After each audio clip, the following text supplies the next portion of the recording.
Lakini ukiondoka ukamwacha mwanamke ambaye anakusumbua, ambaye anakupotezea muda, ambaye anaharibu afya yako ya akili, ni faida kwako. Kwa kama utaondoka, wewe ndio utakuwa loser.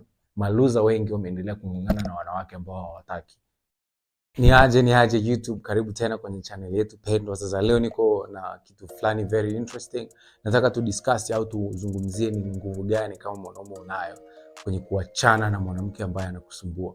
Video yetu itakuwa fupi lakini ni very informative. Utajifunza a lot na itakuwa na part mbili. Part ya kwanza nataka tuzungumzie ni kipi au sababu zipi zinasababisha tuashindwe kuachana kabisa na wanawake ambao wanatusumbua, wanawake ambao hawaendi kwenye direction ambayo tunataka. Na part ya pili ni sasa ni power au nguvu ipi unayo sasa utaipata baada ya kuondoka na kuachana na mwanamke ambaye anakusumbua. So tusipoteze time, let's go straight to the video.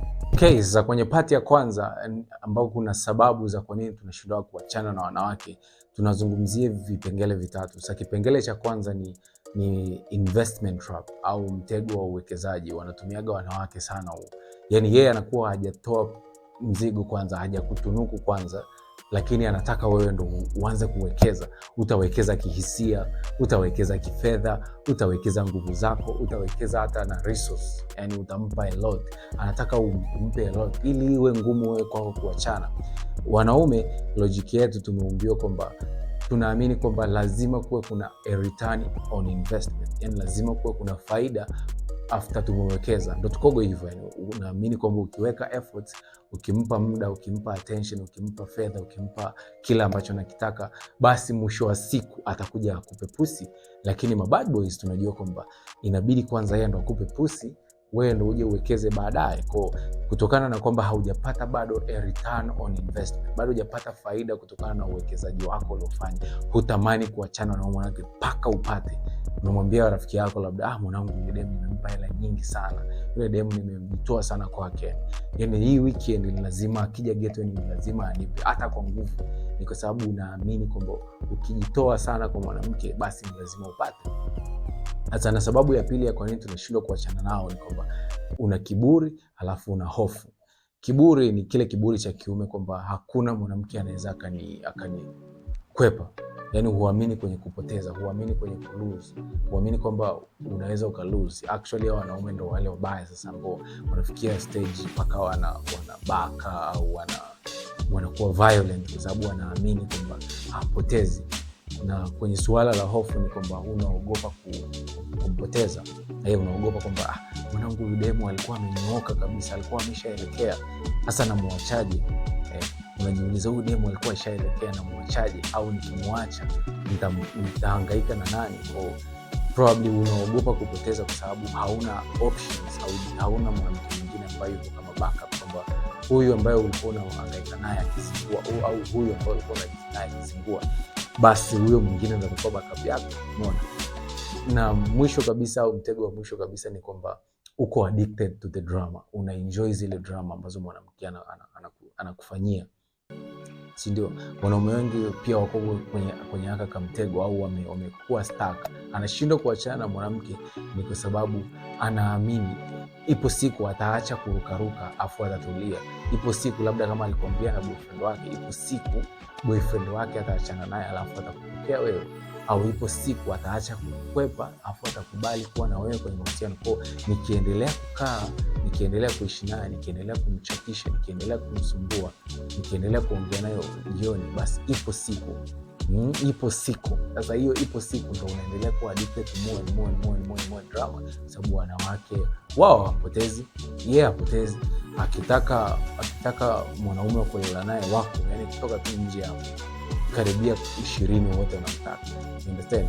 Kwa hizo ndo sababu kuu tatu ambazo zinapelekea wanaume wengi washindwe kuachana na wanawake wanaowasumbua, either akiwa na mpashu au tayari yuko kwenye mahusiano naye.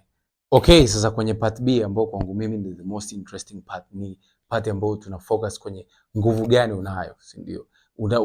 Utafaidika nini ukiondoka ukachana na mwanamke ambaye anakupenda. Sasa ya kwanza kabisa ni unaongeza mvuto wako.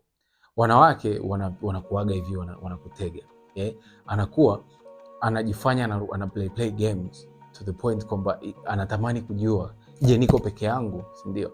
kama anajua yeye ndo mwanamke pekee ambaye unahangaika naye, basi hata kama kuheshimu na anapoteza mvuto. Lakini ukiwa ni jamaa ambaye ukianza kuona drama, ukianza kuona sijui anarukaruka kona, ukianza kuona analeta vitu vielewe, una walk away, unafuata mambo yako, ile ina signify kwamba una option. Kuna zaidi ya mwanamke mmoja, wawili, au yupo tu mmoja ambaye unahangaika naye tofauti na yeye. Hasa ile inamfanya anakuwa more attracted na wewe, kwa sababu okay, kumbe huyu jamaa sio mimi tu, wako wengi. Kwa sababu kama uko tayari kupoteza, basi inamaanisha hiyo sio option pekee ulionayo. Kama uko tayari kupoteza, hiyo sio option pekee ulionayo, basi una signify value, kwa sababu una wanawake wengi au una option nyingi. Kwa huyo mmoja hakusumbui akili. Okay, sasa na faida ya pili ya kuachana na mwanamke ambaye anakusumbua ni kwamba inaongeza respect. Wanawake wanaheshimu sana wanaume ambao wana willingness to lose, wanaume ambao hawaogopi kupoteza. Yani kama ni aina ya mwanaume ambaye haogopi kupoteza mwanamke ni lazima akuheshimu, kwa sababu anajua for a fact kwamba akicheza michezo yake utaondoka. Kwa anajitahidi awezavyo, asikukosee, asikushushie heshima, aendelee kukuheshimu ili usimwache, kwa sababu wanawake wanaogopa kuachwa. Wanawake wanaogopa kuacha na wanaume, especially jamaa ambaye tayari alishakuwa interested naye. Na kama uko kwenye mahusiano naye, jitahidi sana unatuma ujumbe kwamba usifikiri kwamba nafasi yako iko secured. Wewe kama mwanamke wangu, usifikiri kwamba ni wewe tu au sitakaa niondoke. Mpe hiyo illusion kwamba ukitaka kuondoka utaondoka. Okay, sasa na faida ya tatu ni kwamba wewe unaondoka kama mshindi, unaondoka kama a winner. Unaondoka kama mshindi.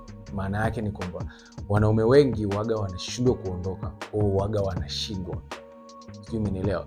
Ni kwamba wanaume wengi hatunaga willingness ya kupoteza. Kwa mwanamke waga at the end of the day yeye ndo anashindwa, kwa sababu hakuna siku mwanamke atakwambia sitamani tena attention yako, au sitaki tena hela zako, au sitaki tena uniambie unanipenda. Hakuna siku mwanamke haezi akakataa attention. Anapenda, kama umesikiza video yangu iliyopita, ni kwamba wanawake wanapenda sana attention. Kwa hata kama katai attention yako, lakini ukiondoka ukamwacha mwanamke ambaye anakusumbua, ambaye anakupotezea muda, ambaye anaharibu afya yako ya akili, ni faida kwako. Kwa kama utaondoka, wewe ndio utakuwa loser.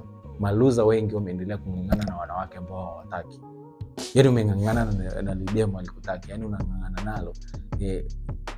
Wewe ndio una lose, kwa sababu bado kadiri muda unavyozidi kwenda ndivyo unavyozidi kujiwekeza kwake, na ndivyo unavyozidi kupoteza. Kwa kubali kupoteza, ndio utaondoka kama mshindi. Actually it's paradoxical but yet it works.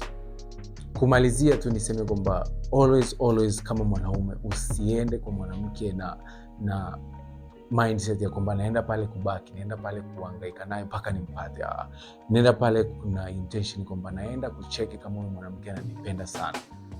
Kama ananipenda sana atanirahisishia mambo, na actually kwenda kupata ambacho mimi nimekifuata kwake itakuwa ni rahisi zaidi. Lakini ukifika pale ukaanza kuona kona, ondoka mara moja. Najua utanisikiliza, utafanya unavyofikiria wewe, alafu naomba uniambie kwenye comment kama ulishai kung'ang'ana na mwanamke ambaye hakutaki, alafu mwisho wa siku ukaishia wewe ndo loser, wewe ndo ukao umepoteza.